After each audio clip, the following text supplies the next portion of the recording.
Hello students, I am Shivari and welcome to my channel VS Academy.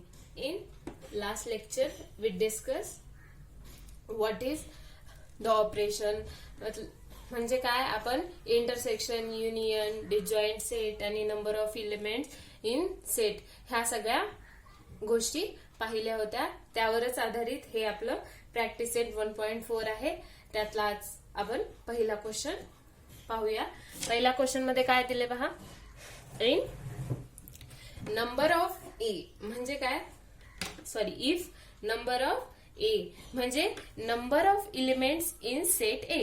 ह्याला वाचतात कसं, number of element in set A is equals to 15. म्हणजे असा एक set आहे ए, त्यामध्ये किती एलिमेंट आहेत, 15. ओके. आणि number of set, okay, number of element in set A union B म्हणजे ए आणि ए युनियन बी चा जो काही सेट असेल त्याचं जे युनियन होईल, त्याचा जो काही सेट आहे त्या सेटचं मध्ये किती एलिमेंट आहेत, 29. आणि number of elements in A intersection B is equal to 7. तर आपल्याला फाइंड काय करायचंय, in number of elements in B. आता आपण लास्ट लेक्चर मध्ये एक फॉर्म्युला पाहिला होता. असा काहीतरी फॉर्म्युला आला होता आपण, is equals to number of A union B plus A intersection B असं होतं. ओके. तर मी काय सांगितलं होतं, जी कोणती व्हॅल्यू फाइंड करायची ते आपण इकडे ठेवूया आणि याला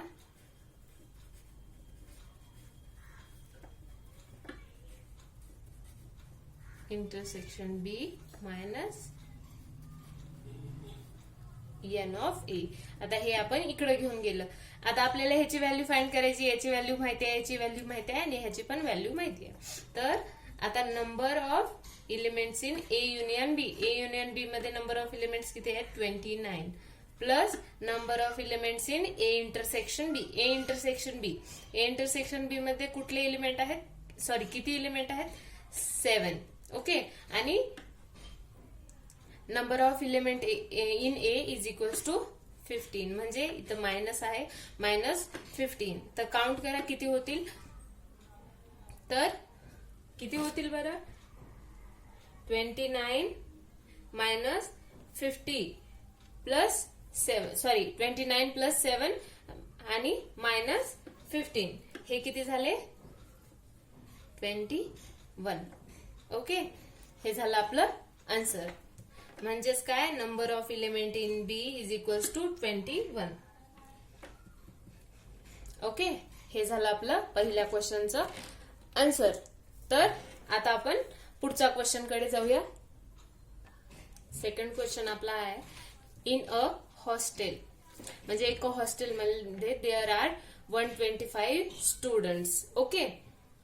there are 125 students which out of which 80 drinks tea. म्हणजे 80 विद्यार्थी चहा घेतात आणि 60 ड्रिंक कॉफी म्हणजे 60 कॉफी पितात. आणि त्यात असे 20 विद्यार्थी आहेत, 20 ड्रिंक्स बोथ टी आणि कॉफी म्हणजे 20 असे विद्यार्थी आहेत जे की चहा आणि कॉफी असे दोन्ही घेतात. ओके. तर एकूण विद्यार्थी संख्या किती आहे, 150. म्हणजे आपला युनिव्हर्सल सेट काय येईल, 125. म्हणजेच काय, आपण जर काउंट केलं, आपल्याला जर असं लिहायचं असेल, suppose U is equals to काय, आपण the universal set all the students in hostel. Okay. हॉस्टेलमध्ये म्हणजे किती स्टुडंट्स आहेत हॉस्टेलमध्ये, 125. म्हणजेच काय, number of elements in U म्हणजे यू सेट मध्ये किती आहेत एलिमेंट, 25 स्टुडंट्स. ओके. हे झाला आपला पहिला सेट. आता पुढे काय सांगितलंय की त्यांनी 80 विद्यार्थी आहेत त्यातले जे चहा पितात. आता आपण टी असं नाव देऊया याला, जे की काय घेतात, चहा घेतात. Okay. set of students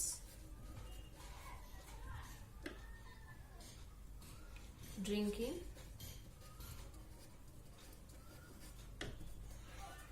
T म्हणजेच काय इज इक्वल्स टू किती 80 विद्यार्थी चहा पितात. ओके, आता कॉफी साठी आपण सपोज सी हा सेट ना, set of students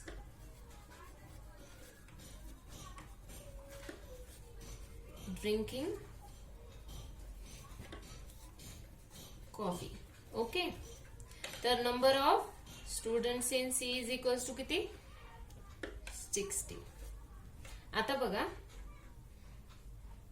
number of elements T intersection C म्हणजे काय, तर कॉफी आणि चहा घेणारे दोन्ही म्हणजे कॉफी आणि चहा हे असं पिणारे म्हणजे ह्या दोन्ही मध्ये कॉमन असलेले, कॉमन म्हणजे दोन्ही पितात, म्हणजे कॉफीही पितात आणि चहा पण पितात, असे किती विद्यार्थी आहेत 20. ओके, हे कळतंय टी इंटरसेक्शन सी. ओके, तर हे झालं आपलं गिव्हन, जे काही दिलंय ते आपण इथं पद्धतशीर व्यवस्थित लिहून घेतलं. ओके, आता आपल्याला फाइंड काय करायचंय, find the number of students who do not drink tea और कॉफी. आता त्यांनी काय फाइंड करायला सांगितलं की असे विद्यार्थी काढायचे जे की चहाही पित नाहीत आणि कॉफी पण पित नाहीत.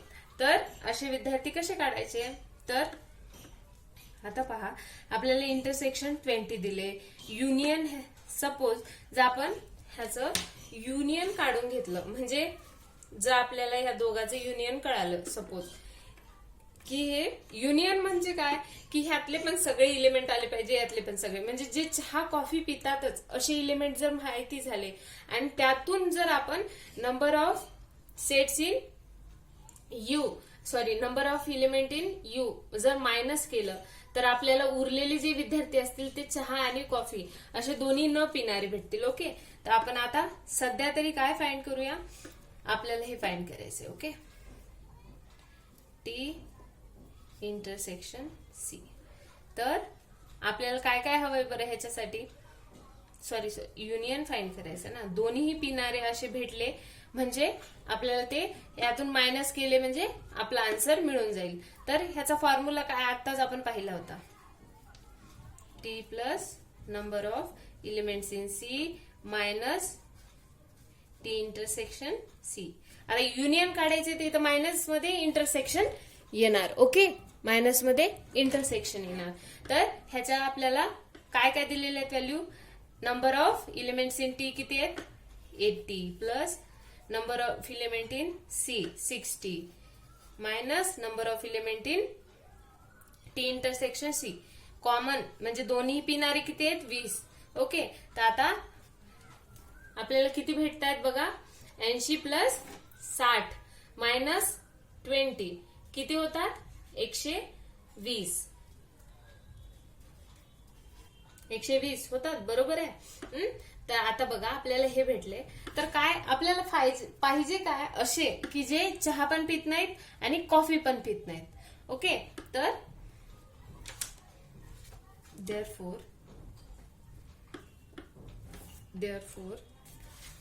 the number of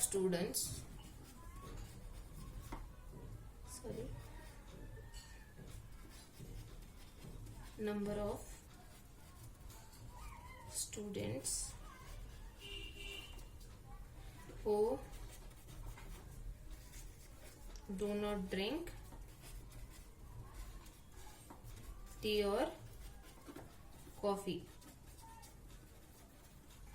okay, is equals to आपल्याला काय करायचंय,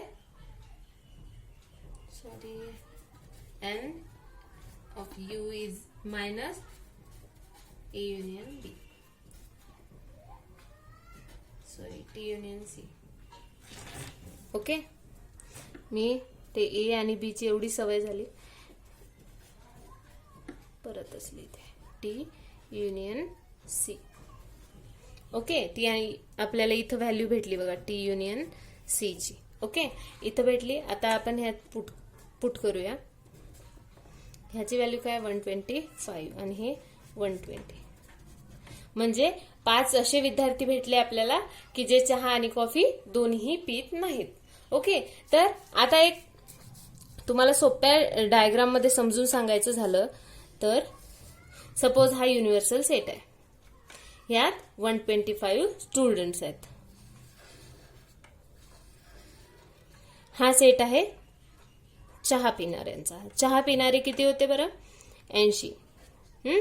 आणि कॉफी पिणारे 60 आणि हे झाले 20. ओके, ह्या तिघांची जर बेरीज करायची झाली तर कशी करणार? ह्यातून 20 मायनस करायचे म्हणजे किती राहिले इथे? 60 मायनस. ओके, आणि ह्यातूनही मायनस करायचे म्हणजे सगळ्यांची ऍडिशन. सपोज तुम्ही यातून मायनस केले किंवा यातून म्हणजे दोन्हीतून एकातून मायनस केले तरी चालतील. ओके, हे 60 आणि हे 60 किती झाले? 120. हे पूर्ण मिळून झाले 120. मग उरले किती? 125 मधून इथं 5. म्हणजे हे टोटल चहा आणि कॉफी पिणाऱ्यांची संख्या किती झाली? 120. तर मग यातून आपण मायनस काय केलं की 125 मायनस केलं म्हणजेच 5 आपलं उत्तर आलं. हे एवढं सोपं आहे. व्हेन डायग्रामनी भरपूर सोप्या पद्धतीने सॉल्व्ह होतं. ओके, तर हे झालं आपला सेकंड क्वेश्चनचं आन्सर. इथं थेरॉटिकली व्यवस्थित लिहायचं. The number of students who do not drink tea और coffee is equals to 5. Okay, आपण आता आपल्या नेक्स्ट क्वेश्चन कडे वळूया. तर हा आहे आपला third one question. Third one question काय आहे? इन अ कॉम्पिटिटिव्ह एक्झाम, एक कॉम्पिटिटिव्ह एक्झाम आहे. 50 students passed in English. 50 student आहेत जे इंग्लिशमध्ये पास झाले. 60 students passed in mathematics and 40 student passed in both subject. म्हणजे 50 इंग्लिशमध्ये पास झाले, 60 मॅथमॅटिक्स मध्ये पास झालेत आणि 40 असे स्टुडंट आहेत ह्या दोन्ही विषयामध्ये क्वालिफाईड झालेत. ओके, आणि असा एकही विद्यार्थी नाही जो एकाही ह्याच्यात पास झालेला नाही, म्हणजे दोन्ही विषयात फेल झालेला एक पण विद्यार्थी नाहीये. ओके, तर आपल्याला फाइंड काय करायचंय? Find the number of students. आता ह्या सगळ्या टोटल हे सगळे मिळून स्टुडंट्स किती आहेत हे फाइंड करायचे. तर आपण काय करूया? पहिल्यांदा काय करायचं? सपोज ई है students passed in English. Okay, आणि एम कशासाठी? Students passed in math. Okay, mathematics. Okay, तर आपल्याला काय? आणि आता इंटरसेक्शन म्हणजे दोन्ही मध्ये पास झाले म्हणजे intersection students passed in both subject. Okay, दोन्ही सब्जेक्ट मध्ये पास झालेले म्हणजेच काय? E intersection M. तर आता आपण number of elements in E is equals to किती येणार? 50 स्टुडंट झालेत पास म्हणजे 15 comma number of students passed in mathematics म्हणजेच number of students in M. Okay, number of elements in set M is equals to किती येणार? 60. आणि intersection मध्ये काय येणार दोघांच्या? 40. तर आता परत आपल्याला या दोघांचे युनियन फाइंड करायचे. युनियन म्हणजे दोन्ही मध्ये पास झालेले विद्यार्थी मिळून जे काही येतील तेच विद्यार्थी आपले असतील total number of students. Okay, कारण सगळे विद्यार्थी, कारण एकही विद्यार्थी म्हणजे असा एकही विद्यार्थी नाही जो एका तरी विषयात पास झालेला नाहीये. म्हणजे दोन्ही मध्ये फेल असलेला एक पण विद्यार्थी नाही. म्हणजे एकात तरी पास असेल तर ह्या दोघांचे युनियन जरी घेतलं तरी सगळे विद्यार्थी काउंट होतील ऑटोमॅटिकली. म्हणून आपल्याला युनियन फाइंड केलं की आपला आन्सर मिळून जाईल. ओके, तर आपण चला आपला फॉर्म्युला काय?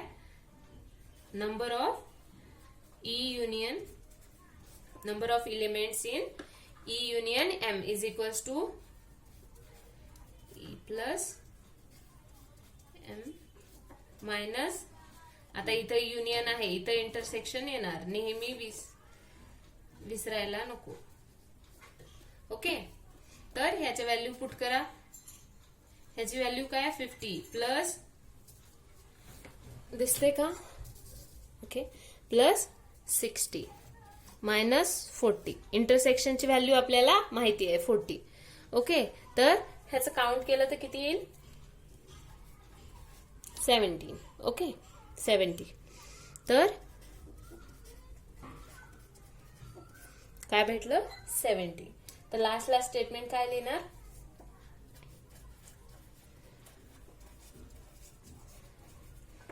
Students passed in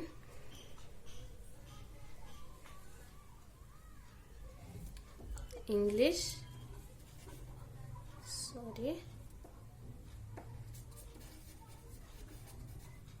English and mathematics, and नाही, or mathematics. and म्हणलं तर दोन्हीमध्ये पास झालेले 40च आहेत. आपल्याला काय सांगितलं होतं की एकूण स्टुडंट किती आहेत, तर ते 70 आहेत, जे की इंग्लिशमध्ये तरी पास झालेत, नाही तर मॅथमध्ये तरी पास झालेतच. ओके, हे झालं आपल्या थर्ड क्वेश्चनचा आन्सर. तुम्हाला स्क्रीनशॉट काढून घ्यायचा असेल तर काढून घेऊ शकता. आता आपण वळूया पुढच्या क्वेश्चनकडे. तर हा आपला फोर्थ क्वेश्चन आहे. तर आपला फोर्थ क्वेश्चन आपण पाहूया. काय दिले फोर्थ क्वेश्चन मध्ये? A survey was conducted to know the hobby of 220 students of class 9. आता आपला एक 9th क्लास आहे, त्यात 220 स्टुडंट्स आहेत आणि एक सर्वे घेतलेला गेला की त्या विद्यार्थ्यांच्या हॉबी काय आहेत ते विचारण्यासाठी एक सर्वे त्यांनी कंडक्ट केला. ओके, तर out of which total student 225, out of which 130 students inform about their hobby as a rock climbing. म्हणजे रॉक क्लाइम्बिंग किती विद्यार्थ्यांना आवडते? 130. ओके, आणि 180 students inform about their hobby as a sky watching. 180 students. Okay, and there are 110 110 असे students होते हु follow both hobbies. म्हणजे दोन्ही मध्ये आवड असलेले 110 स्टुडंट्स होते. ओके, तर आपल्याला काय फाइंड करायचे? Then how many students do not have any of two hobbies. म्हणजे 220 पैकी असे किती विद्यार्थी आहेत ज्यांना ह्या दोन्ही पण हॉबी नाही आहेत? रॉक क्लाइम्बिंग पण आवडत नाही, स्काय वॉचिंग पण आवडत नाही. आणि पुढचा क्वेश्चन काय? How many of them follow the hobby rock climbing only. म्हणजे इथं दोन्ही मध्ये जे दिले 110 असे विद्यार्थी आहेत ज्यांना दोन्ही पण आवडते, पण आपल्याला काय काढायचे की फक्त रॉक क्लाइम्बिंग आवडणारे विद्यार्थी काढायचे. आणि how many students follow the hobby of sky watching only. म्हणजे आपल्याला वेगवेगळं काढायचंय सगळं की असे किती विद्यार्थी आहेत ज्यांना बिलकुल ह्या दोन्ही हॉबीमध्ये इंटरेस्ट नाहीये, आणि असे किती विद्यार्थी आहेत ज्यांना फक्त रॉक क्लाइम्बिंग मध्ये इंटरेस्ट आहे आणि स्काय वॉचिंग मध्ये इंटरेस्ट आहे. ओके, असे आपल्याला 3 क्वेश्चनचे आन्सर फाइंड करायचे. तर आपल्याला काय गिव्हन दिलंय हे व्यवस्थित लिहून घेऊया. तर टोटल नंबर ऑफ स्टुडंट्स किती दिलेत बरं? Number of students in class 9. म्हणजे आपण ह्या सेटला यू नाव देऊया. Sorry, U is equal to total number of students in class 9. Okay, तर ह्याला आपण इज इक्वल टू किती येईल बरं या? 220 स्टुडंट्स. नंबर ऑफ स्टुडंट्स किती आले?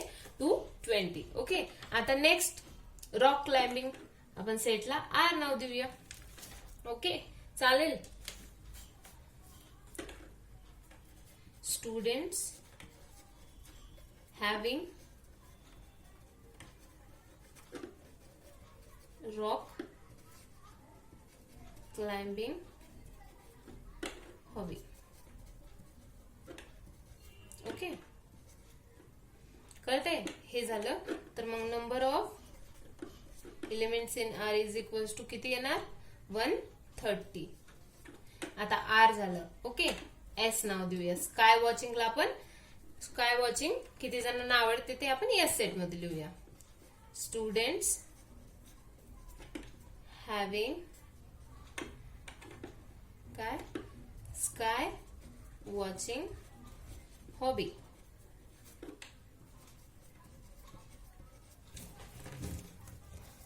दिसतंय व्यवस्थित?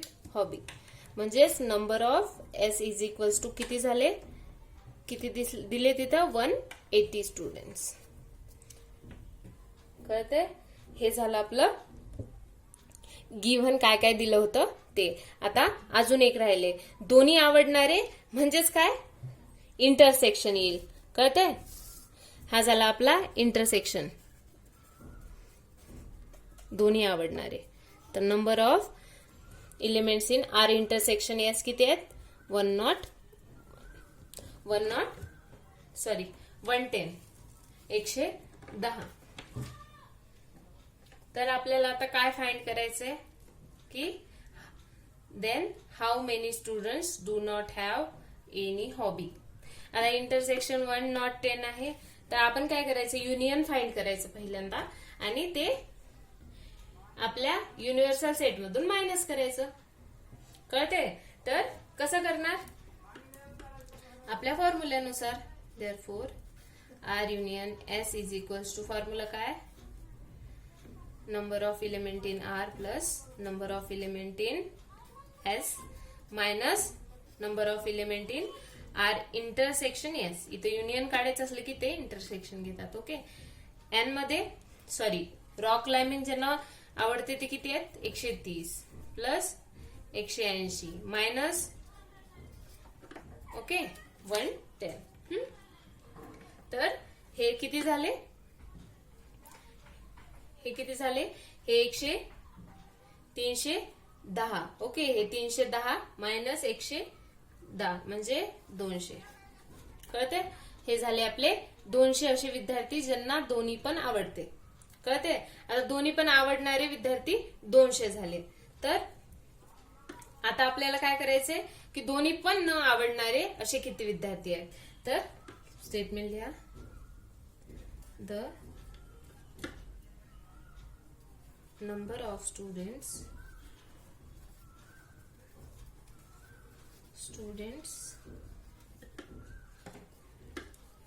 not having both the hobbies असे किती येणार, आपण आत्ताच पाहिलेलं, number of element in universal set minus number of element in R union S.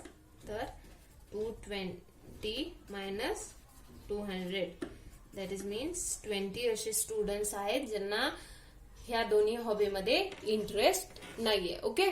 तर हे झालं आपल्या पहिल्या क्वेश्चनचा आन्सर. आता आपल्याला फाइंड करायचंय की फक्त रॉक क्लाइम्बिंग किती विद्यार्थ्यांना आवडते.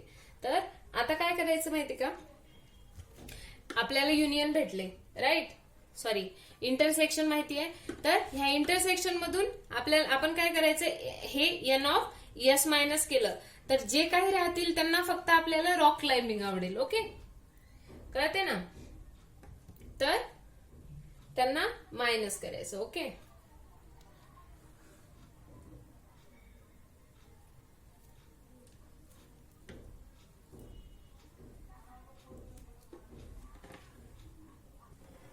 चल, number of students having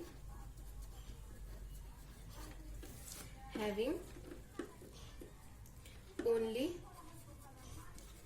rock climbing hobby. आता फक्त रॉक क्लाइम्बिंग हॉबी असलेले किती, तर N of R minus N of R intersection S. आता बघा, हे जे काय होते 130, ओके, त्याच्यातून आपण इंटरसेक्शन म्हणजे इंटरसेक्शन मध्ये काय, इंटरसेक्शन आहे म्हणजे काय की ते एस मध्ये पण येणार. एस मध्ये म्हणजे काय, असे विद्यार्थी ज्यांना काय वॉचिंग पण आवडणार. तर तेवढे आपण ते विद्यार्थी आपण ह्यातून मायनस करूया. म्हणजे किती उरतील, यातले किती 110 मधून 130 गेले किती 20 राहणार. म्हणजे 20 असे विद्यार्थी आहेत ज्यांना फक्त आणि फक्त रॉक क्लाइम्बिंग हे आवडतं. ओके, तर आपण आता पुढचं पाहूया. तर number of students having only sky watching hobby. तर आता काय करायचं, S minus R intersection S. तर असे किती विद्यार्थी होते, 180 मायनस 110. ओके, तर हे किती येणार, 70 असे विद्यार्थी भेटले आपल्याला ज्यांना की फक्त हॉबी म्हणजे स्काय वॉचिंग आवडतं फक्त. ओके, तर आपल्याला आन्सर मिळालेला आहे. तर आपण आन्सर मध्ये काय लिहिणार, आपल्याला काय काय फाइंड करायचं होतं की 20 स्टुडंट्स भेटले होते आपल्याला. Students do not have any hobby. Okay, do not have any hobby. आणि मग काय भेटले होते, 20 students have rock climbing hobby only. Okay, आणि 70 स्टुडंट्स असे भेटले have only sky watching hobby. हे झालं आपल्या क्वेश्चनचं आन्सर. ओके, तुम्हाला स्क्रीनशॉट काढून घ्यायचा असेल तर तुम्ही घेऊ शकता. नेक्स्ट क्वेश्चन फार इझी आहे. आता बघूया नेक्स्ट क्वेश्चन काय दिलाय आपल्याला. Obtain the Venn diagram and write the following sets. म्हणजे काही सेट्स दिलेत, ए, सेकंड बी, थर्ड वाला कुठला दिलाय, ए युनियन बी, फोर्थ वाला दिलाय यू, फिफ्थ वाला ए कॉम्प्लीमेंट, सिक्स्थ वाला B complement and 7th one is A union B complement. Okay, आणि आपल्याला एक व्हेन डायग्राम दिलेली आहे, ती मी व्यवस्थित काढून घेते.